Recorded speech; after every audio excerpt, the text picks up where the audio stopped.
hope you're all really, really well. Firstly, apologies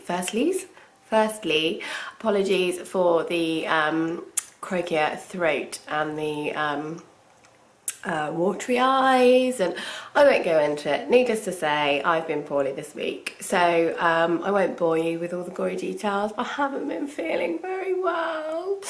So today is my first day back in the shop, and I am feeling much better than I was, but there was a day this week where I couldn't actually move out of my bed. I felt so terrible, and I know there's loads of it going around at the moment, so I hope if anyone else is feeling rubbish, you get better really soon, because it's horrible.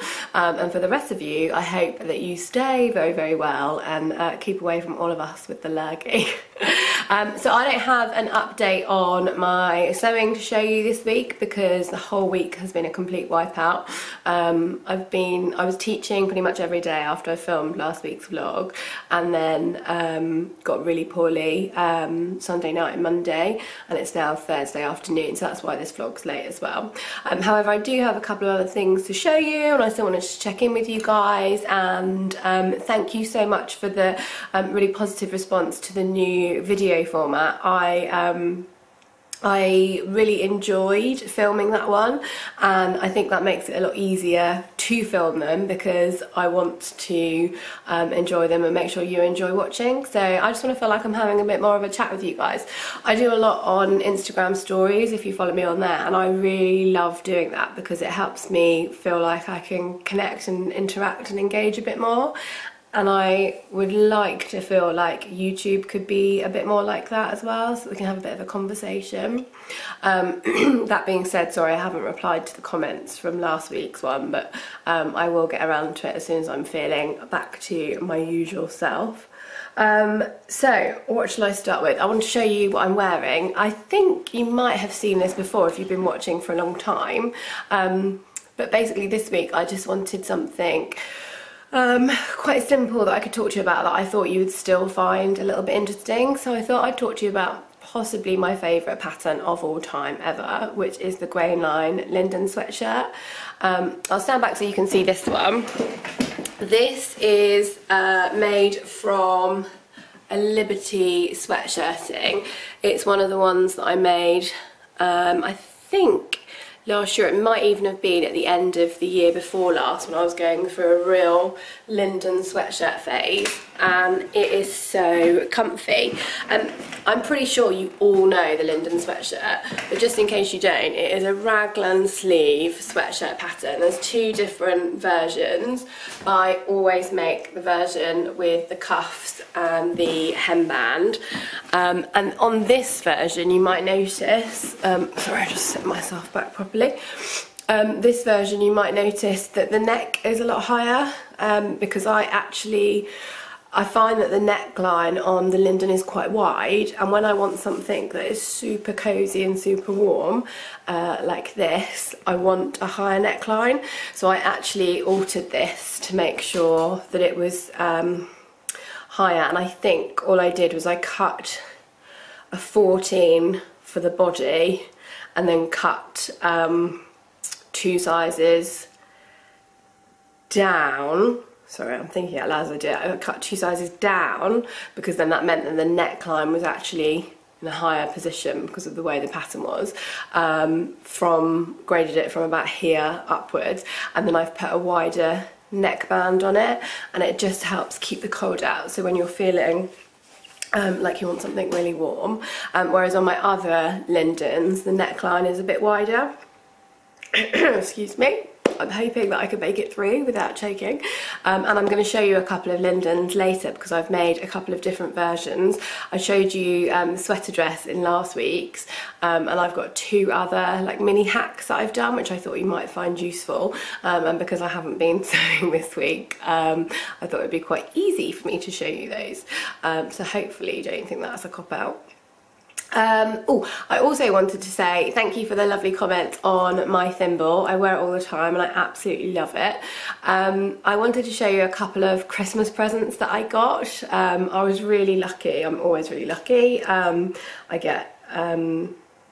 got some lovely family and friends who buy me nice presents. I'm very, very lucky. That sounded really I'm not sure how to make that sound without making it sound like I'm really big-headed. I just mean I do feel lucky.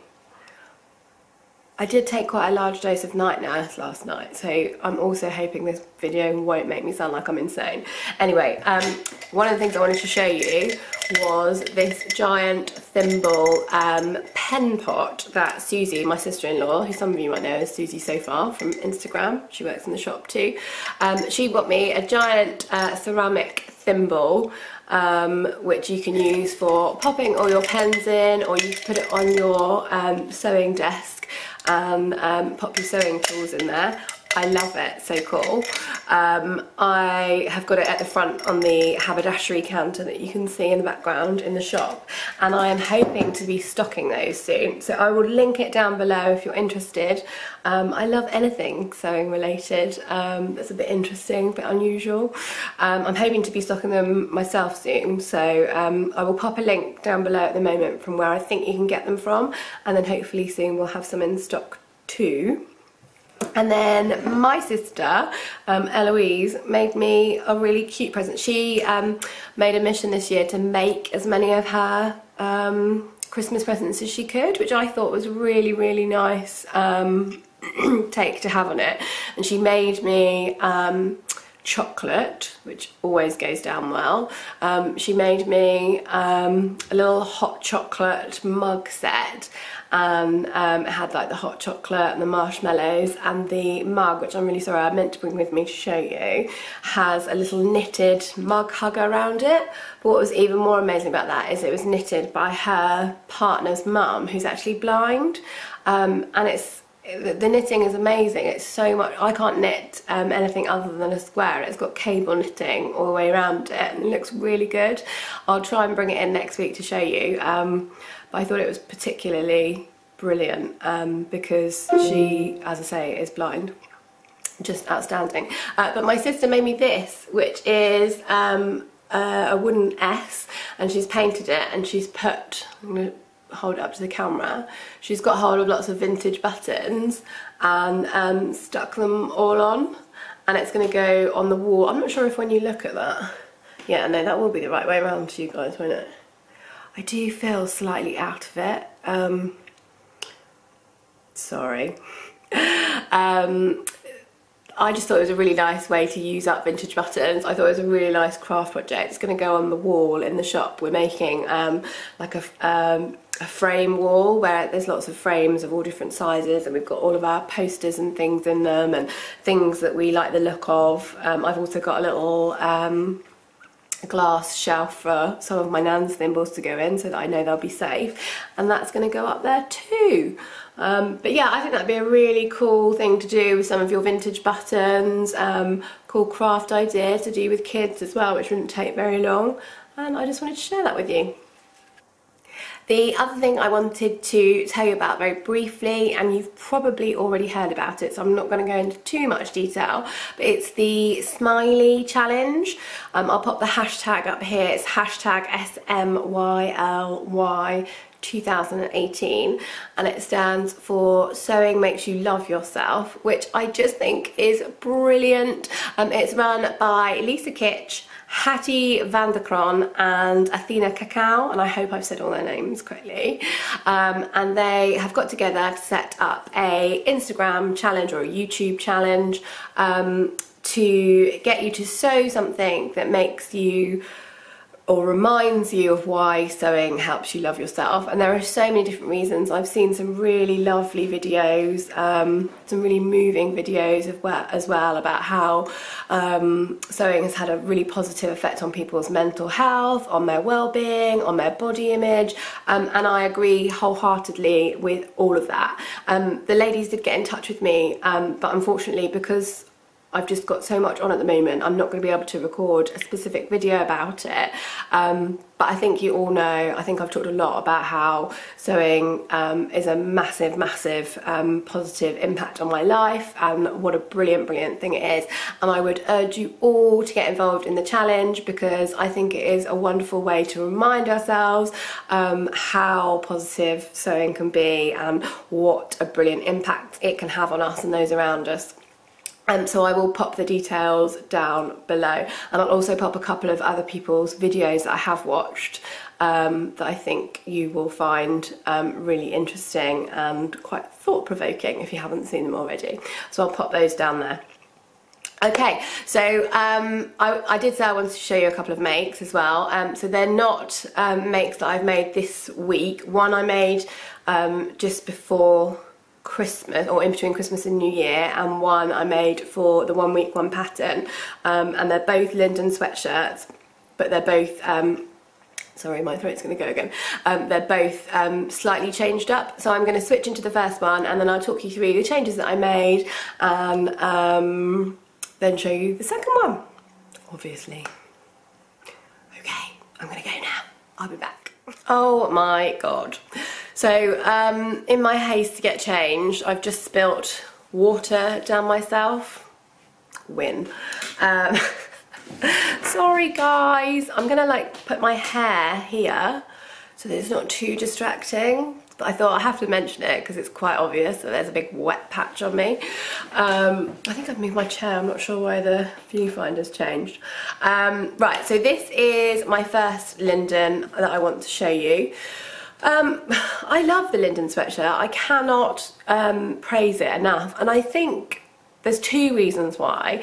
One, because it's a really quick and simple pattern. Once you've mastered any fit issues that you want to do, which for me, like I say, is often changing the neckline or the length a little bit, I often add in a little bit of length.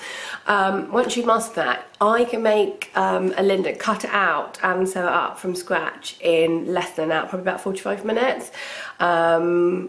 And 15 minutes if that is cutting it. So it's a really nice quick pattern, and it's great for when you're thinking, I just need to sew something. I don't know if you guys get that, but I sometimes get such a strong urge where I just think, I just need to sew something. I don't really care what it is. I just want to sew and make something and feel good about it.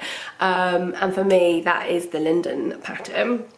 The second one is because for me, my wardrobe isn't all about pretty dresses. I've got lots of pretty dresses and I do like wearing dresses, and obviously because of having the shop, I do get the option to just randomly waltz in pretty dresses every day, and it doesn't look out of place. But that's not my everyday style. You'll normally find me in jeans and a jumper and some nice boots because that's what I feel comfortable in, especially at the moment where it is so cold and grey and rainy outside.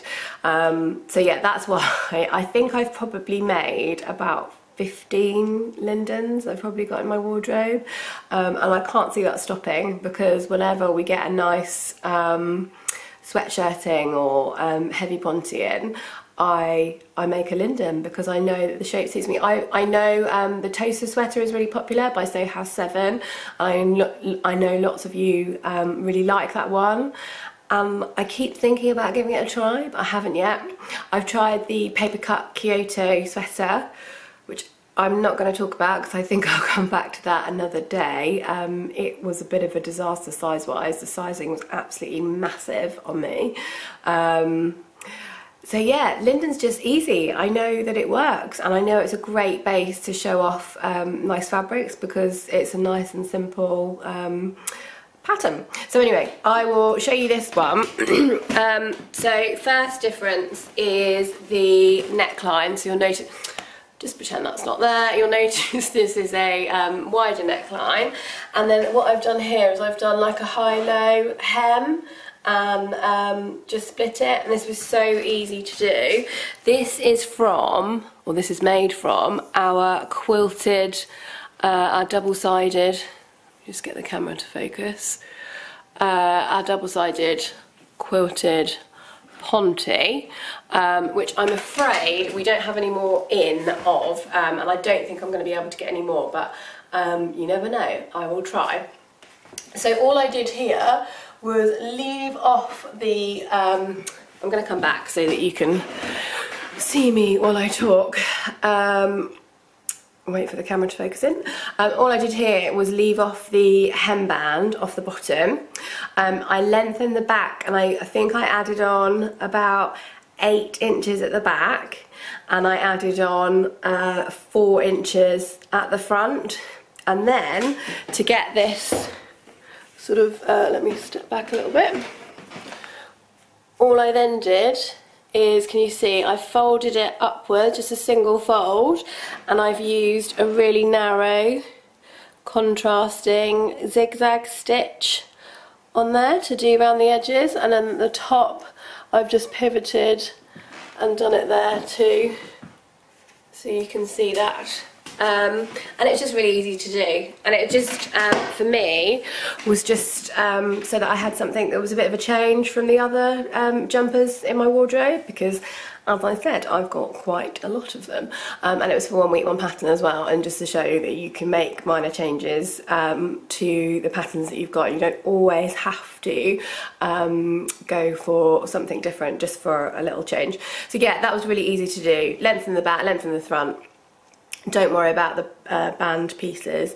Sew it together as normal, and then just fold the hems and sew round with a narrow zigzag stitch. And I will show you my next version now. I'm back, and I'm sparkly. So this is another, it's not even a hack. This is my sparkly sequin Linden. Let me step back and show you. So you can see I have got a normal Beatrice Navy Ponte, which is so soft and so snuggly, on the sleeves, the neckband and the hemband, all across the back. And then at the front, hoping the camera focuses, I have got our navy sequin fabric. I made this up between Christmas and New Year, and I wore it out to dinner with my husband for our wedding anniversary, because I wanted it. We just went to a local pub that does nice food, and I wanted something that was a bit sort of sparkly but not overly dressy, and I'd seen a couple of versions on Pinterest, and I thought, as we do, I can make that. So this was so simple to do. All I did was I cut 2 front body pieces, one from the blue Ponte and one from the sequins. The reason I did that is because the sequins are, as you can see, our sequins are really close together. They're quite small, and they're on a mesh backing. So if you didn't have anything underneath it, it would be quite scratchy. The mesh is quite scratchy and also see-through. So, and I didn't think anyone needed to see that over their dinner.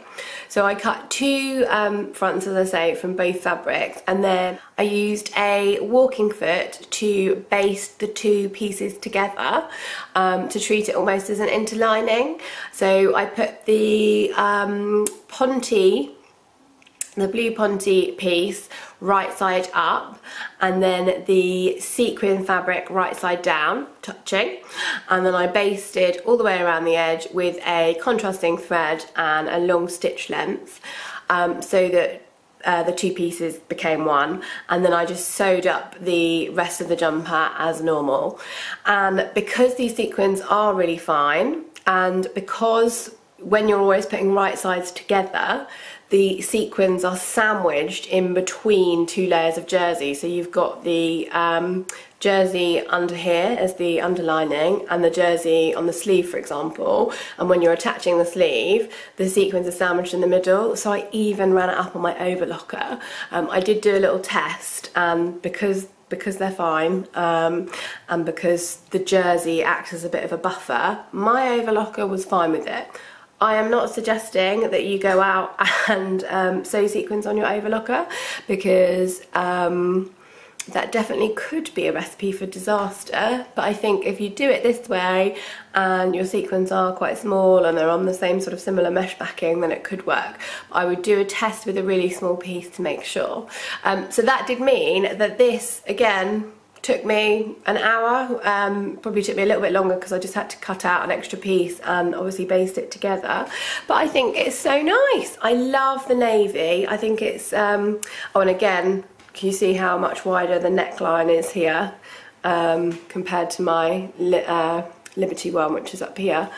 It's not too wide for me, but I know some people do say they can see their bra straps and things. Not a problem for me, but like I say, if you do want a cozier feeling, then you might want to raise the neckline a little bit. Yeah, so I love the navy. I think it's a bit more flattering for me than black, and I'm trying to wear a bit more navy as it's not as harsh as black, and I really, really love it. The only downside to it, and I have worn it quite a few times, is our Beatrice Ponte is amazing quality. Obviously I would say that, but we have so many customers that tell us what brilliant quality it is. It's a viscose blend, it is lovely, it's a great weight, it doesn't cling and it doesn't pill. Often you will find that with poly pontes or poly jerseys you will get a bit of pilling because that is the nature of it, so you get that bobbly effect. Our Beatrice Ponte does not pill. However, because of the sequins are rubbing under my arms as I walk along like this, or in a slightly less animated way, there is no fabric in the world that would be able to withstand the friction of these sparkly beauties that are a little bit, what's the word? They're not scratchy as such, because look, I can rub it and it's not painful or anything like that. They're not raggedy, but there is friction there. So you can see, it's a lovely shot of my armpit. You can see that there is a bit of pilling under the arm, but there isn't really anything that you can do about that. You're always going to get that, and even with a shop bought one, sequins, soft fabric. But I think it's something I can live with. I don't wear this all the time. I've probably worn it 3 or 4 times. That's been through the wash a couple of times. And the rest of it, there's no pilling at all. So, and other than me kind of standing around and doing that and showing everyone my armpits, you don't really get to see that. So I'm not too worried. The other thing is, this is a brilliant hack to do with like really thin viscose jerseys that you're not too sure what to do with. So I've got a couple of them in my stash where they're too see-through for me to wear without lining, and I haven't been too sure what to do with them, and I'm going to do this. I'm going to make a contrasting sweater out of them, because then there won't be any friction pilling to worry about, but it is a nice way to use them up. So at some point I will show you those too. The only thing I thought I might change if I made it again, I think, pull my trousers up, so I'm in really old jeans today as well. You can tell the kind of mood that I was in when I got dressed this morning. Jumper and comfy jeans. I think, so the bottom hemband and the sequin, I think because you've got the contrast, for me, I wasn't sure whether I should have lengthened the sequin area a bit more and had the band a bit lower down. I thought that might be a bit flattering, because I think with the contrast it hits me right at my widest point. No, my widest point is here, but it kind of draws attention to my widest point. Not sure what your thoughts are on that, guys, but next time I do it with a contrast, I think I will maybe add an inch to the body, because I think that might be a little bit more flattering. Anyway, I've waffled on loads this week. I hope it hasn't been too painful to watch. I will be back next week, back to my normal self, I hope, and I will have done some more of my Rosa dress, and I will have some lovely new fabrics to show you that are coming into the shop, so keep your eyes peeled for that. If you have liked this video, do give me a thumbs up, hit the subscribe button for more videos, and I will see you again next week. Take care, guys, bye!